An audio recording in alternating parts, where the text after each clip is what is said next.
ഈ വീഡിയോയിൽ മറ്റേ ഏഷ്യാനെറ്റ് കേരള വിഷൻ പോലുള്ള യൂസ് ചെയ്യുന്ന മോഡാണ് ഹുവായുടെ മോഡ്.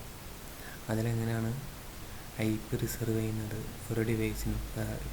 ചില വൈഫൈ ക്യാമറ ഒക്കെ യൂസ് ചെയ്യുന്നവർക്ക് വീട്ടിലോ അല്ലെങ്കിൽ ഓഫീസിലോ വൈഫൈ ക്യാമറ അല്ലെങ്കിൽ നെറ്റ്വർക്കുകളൊക്കെ യൂസ് ചെയ്യുന്ന ആളുകളുണ്ടെങ്കിൽ അവർക്ക് സ്പെസിഫിക് IP അഡ്രസ്സ് തന്നെ സ്ഥിരമായിട്ട് യൂസ് ചെയ്യണം എന്നുണ്ടെങ്കിൽ എങ്ങനെയാണ് IP റിസർവ് ചെയ്യുന്നത് ആണ് ഈ വീഡിയോയിൽ കാണിക്കുന്നത്. അതിൽ നമ്മൾ ലോഗിൻ ചെയ്യാൻ E P admin user name password admin EP എന്നും കൊടുക്കുക. അത് കയറിയിട്ട് നേരെ അഡ്വാൻസ് സെറ്റിങ്സിൽ കയറി ലാൻ എന്നുള്ള ഓപ്ഷൻ ഉണ്ട്.